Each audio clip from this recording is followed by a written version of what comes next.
Si on prend 3,2% comme taux de croissance, ceci ne peut nous donner en termes d'emploi, chaque point de croissance au Maroc ne peut créer qu'entre 25 et 30 000, entre 25 000 et 30 000 emplois. Chaque point de pourcentage du PIB, c'est ça ce qu'il fait. Multiplié, vous voyez, sur le marché de travail au Maroc, pour laisser le taux de chômage là où il est, c'est-à-dire 9-10%, nous devons créer 160 000 emplois par an.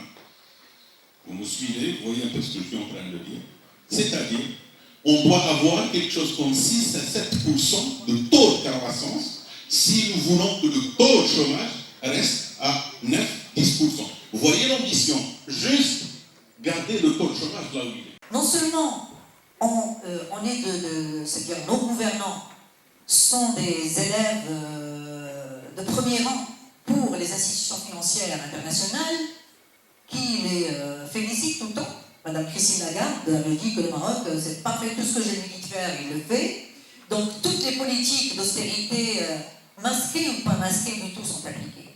Donc qu'est-ce qu'il faut faire? Moi je pense qu'aujourd'hui, le Maroc, depuis les années 90, est parti dans une orientation pour attirer les investissements directs étrangers.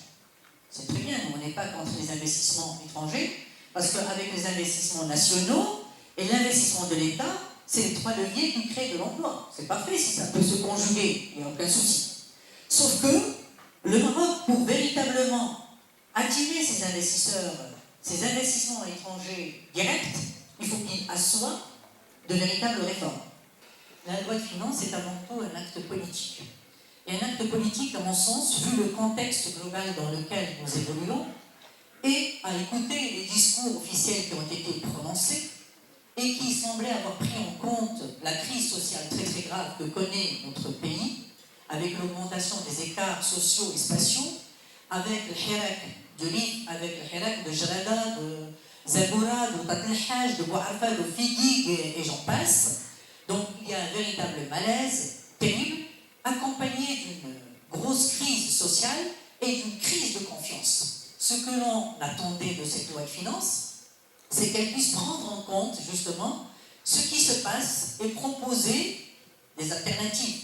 On sait très bien qu'on ne peut pas avoir une baguette magique et changer tout, mais ce que nous voyons, c'est que c'est une loi de finances administrative, mais pas du tout une loi de finances qui semble avoir été posée par un gouvernement, qui aurait des attentes, qui aurait des espérances. Malgré les priorités qui ont été annoncées lors de cette loi de finances, c'est-à-dire encourager une avancée quelque part vers la justice sociale en privilégiant l'emploi. Donc c'était légitime d'attendre quand même de cette loi de finances qu'elle puisse répondre à ces attentes. Non, malheureusement, cette loi de finances est hors jeu du contexte socio-économique dans lequel elle a été définie. Bien, maintenant, au regard de ce qui a été avancé dans cette loi de finances, pour moi, c'est vraiment un non-événement. C'est vraiment quelque chose qui n'a aucun impact sur ce qui se passe et sur ce qui va suivre. Aucune vision. À mon sens, une loi de finances devrait obéir à un concept de vision prospective cohérente pour qu'on puisse parler de moyens. Ces moyens seront alloués pour faire quoi? Pour répondre à quelle priorité? Or, moi je vois que tout ceci n'a pas été pris en compte et que ce que l'on a entendu concernant l'aspect social, prioriser les actions sociales, moi je ne vois rien de tout ça. Le consommateur ne le connaît pas. Le consommateur, qu'est-ce qu'il cherche? C'est l'amélioration de son pouvoir d'achat. Et nous, en tant que fédération, nous représentons 65 associations et nous sommes confrontés quotidiennement à ce problème avec les consommateurs qui vivent et qui subissent les affres de la nonchalance, de le non-intérêt du gouvernement vis-à-vis du consommateur lambda. Bien sûr, la loi de finances 19 nous interpelle à poser la question.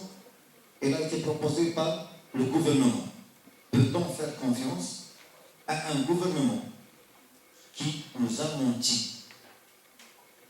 Nous a menti deux grands mensonges. Le premier, c'est après la libéralisation des prix du carburant, on nous avait promis que les prix du carburant vont suivre l'évolution du prix du brut à l'échelle internationale. On n'a jamais rien vu. Le pétrole, les prix du carburant ont continué à augmenter et c'est le consommateur qui paie de sa poche.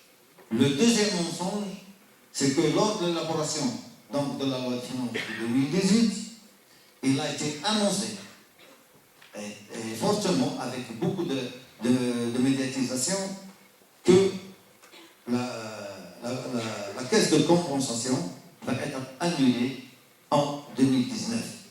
On n'en parle même pas. Pire, il y a un renflouement des crédits pour la caisse de compensation avec comme mention que ce gouvernement vise à l'amélioration des pouvoirs d'achat des consommateurs par l'injection de nouveaux crédits à la caisse de compensation concernant trois produits. Donc bien sûr le gaz butane, le sucre et la farine dite nationale. Comme si le pouvoir d'achat ne concerne que ces produits-là, et j'invite les consommateurs à ne consommer que ces produits-là pour pouvoir avoir un niveau, que leur pouvoir d'achat soit amélioré. Que le consommateur est le principal pourvoyeur de fonds pour l'État. Nous payons la TVA et nous payons la taxe intérieure sur la consommation quotidiennement.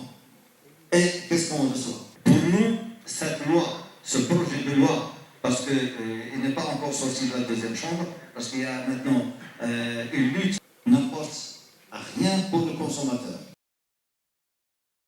ما تنساش تابونا في لاشين وتأكتيفي الجرس باش يوصلك جديد الفيديوهات من هاد بريس.